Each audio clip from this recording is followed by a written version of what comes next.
નમસ્કાર મિત્રો સ્વાગત છે તમારું અમારી યુટ્યુબ ચેનલમાં। આજની વિડીયોમાં વાત કરીશું ગુજરાતમાં ચોમાસાનું આગમન ક્યારે થઈ શકે છે, ગુજરાતમાં પ્રી મોન્સૂનની એક્ટિવિટીની શરૂઆત ક્યારે થશે, ગુજરાતમાં વરસાદની શક્યતા કેટલી છે, તાપમાનનો પારો કેટલો જશે અને ભારે પવનની આગાહી વ્યક્ત કરવામાં આવી છે, જેના અનુસંધાને માછીમારોને તે દરિયો ન ખેડવા માટે પણ સલાહ આપી દેવામાં આવી છે। હવે મિત્રો વાત કરીએ તો વિસ્તારથી આગામી દિવસોમાં તાપમાન 3 ડિગ્રી ઘટવાના સંકેત મળી રહ્યા છે। હવામાન વિભાગની આગાહી મુજબ આગામી 3 દિવસમાં જ તાપમાન ઘણું બધું ઘટી શકે તેવી સંભાવના છે। અમદાવાદમાં 44.1 ડિગ્રી સાથે સૌથી હોટેસ્ટ સિટી રહ્યું હતું, જો કે રાજ્યના મોટાભાગના શહેરોનું તાપમાન 40 ડિગ્રીને નીચે પણ જોવા મળ્યું છે। ત્યારે મિત્રો બીજી તરફ હવામાન વિભાગ દ્વારા આગામી 5 દિવસ માછીમારોને દરિયો ન ખેડવા માટે પણ સૂચના આપી દેવામાં આવી છે, કારણ કે મિત્રો અરબ સાગરમાં હલચલ વધી ગઈ છે અને તેને જોતા 45 થી 55 કિલોમીટરની ઝડપે પવન ફૂંકાઈ શકે છે। ઉત્તર અને મધ્ય ગુજરાતના જિલ્લાઓમાં 2 થી 3 ડિગ્રી તાપમાનમાં ઘટાડો થશે। હવામાન વિભાગની માહિતી અનુસાર આગામી 5 દિવસને લઈને ગુજરાત રાજ્યમાં વાતાવરણની આગાહી કરવામાં આવી છે, જે મુજબ આજથી ઉત્તર અને મધ્ય ગુજરાતના જિલ્લાઓમાં 2 થી 3 ડિગ્રી તાપમાનમાં ઘટાડો થશે। આ ઉપરાંત આગામી 2 દિવસ હજુ પણ દરિયાકાંઠાના વિસ્તારોમાં ગરમ ભેજયુક્ત પવનો ફૂંકાશે। મિત્રો મહત્વનું છે કે ત્યારબાદ રાજ્યના કોઈ પણ જિલ્લામાં હીટવેવ અથવા તો ગરમીને લઈને કોઈ એલર્ટ આપવામાં આવ્યું નથી। દરિયા કિનારાના વિસ્તારોમાં વાતાવરણ પણ સાફ થવા લાગશે। આથી ગરમ ભેજયુક્ત હવાને કારણે ડિસ્કમ્ફર્ટનો અનુભવ પણ થઈ શકે છે, પરંતુ મિત્રો હવામાન વિભાગે જણાવ્યું છે કે પરંતુ આ 5 દિવસ સાચવવા જરૂરી છે। માછીમારોને દરિયો ન ખેડવા માટે પણ સૂચના આપી દેવામાં આવી છે, કારણ કે અરબ સાગરમાં સમુદ્રી હિલચાલ સર્જાવાને કારણે 35 થી લઈને 45 કિલોમીટરની ઝડપે પવન એવરેજ પણ જોવા મળી શકે છે। હવામાન વિભાગ દ્વારા આજથી આગામી 3 દિવસ દરમિયાન રાજ્યના વિવિધ જિલ્લાઓમાં, તેમાં પણ ખાસ કરીને મધ્ય અને ઉત્તર ગુજરાતના જિલ્લાઓમાં ઝડપી પવન ફૂંકાવાની શક્યતા વર્ણવવામાં આવી છે। આ પવનની ગતિ એવરેજ 25 થી લઈને 30 કિલોમીટર પ્રતિ કલાકની ઝડપે રહી શકે છે। પવનની દિશા પશ્ચિમ અને દક્ષિણ પશ્ચિમ તરફની રહેશે, તેને કારણે ગુજરાતનું તાપમાન ધીમે ધીમે 2 થી 3 ડિગ્રી સેલ્સિયસનો ઘટાડો થશે। આ ઉપરાંત આગામી 5 દિવસ માટે ઉત્તર પૂર્વી અરબ સાગરમાં સમુદ્રી હિલચાલને કારણે દરિયામાં યલો એલર્ટ પણ જાહેર કરાયો છે। આથી માછીમારોને પણ દરિયો ન ખેડવા માટે સૂચના આપવામાં આવી છે। અરબ સાગરમાં સર્જાયેલા ડીપ સ્ટીપ પ્રેશર ગ્રેડિયન્ટને કારણે 35 થી લઈને 45 કિલોમીટર પ્રતિ કલાકની ઝડપે પવન ફૂંકાવાનો છે। ત્યારે મિત્રો આગાહીકાર પિનાલગીરી ગોસ્વામીએ જણાવ્યું છે કે આગામી તારીખ 2 થી લઈને 8 જૂન વચ્ચે ગુજરાતના અનેક ભાગોમાં પ્રી મોન્સૂન એક્ટિવિટીની શરૂઆત થઈ જશે। સૌરાષ્ટ્ર અને દક્ષિણ ગુજરાતના અનેક ભાગોમાં હળવા મધ્યમ વરસાદી ઝાપટા થશે અને આવનારા દિવસોમાં પવનનું પ્રમાણ પણ વધારે જોવા મળશે।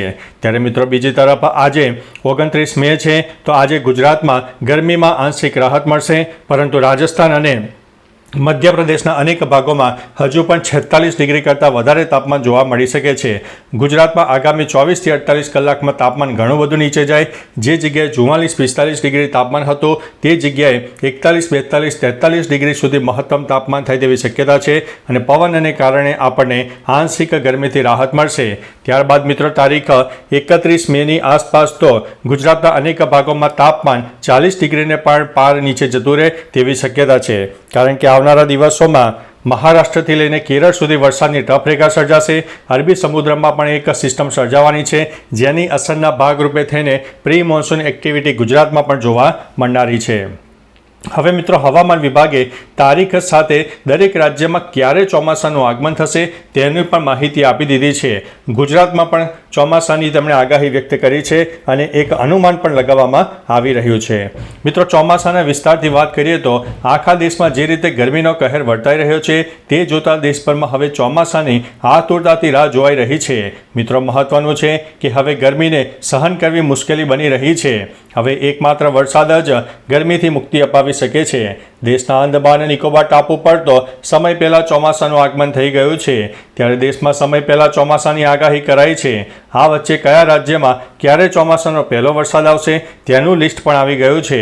આવો જોઈએ રાજ્ય વાઇઝ લિસ્ટ, જેમાં કયા રાજ્યમાં કઈ તારીખે ચોમાસું આવી શકે તેનો અંદાજ લગાવવામાં આવ્યો છે।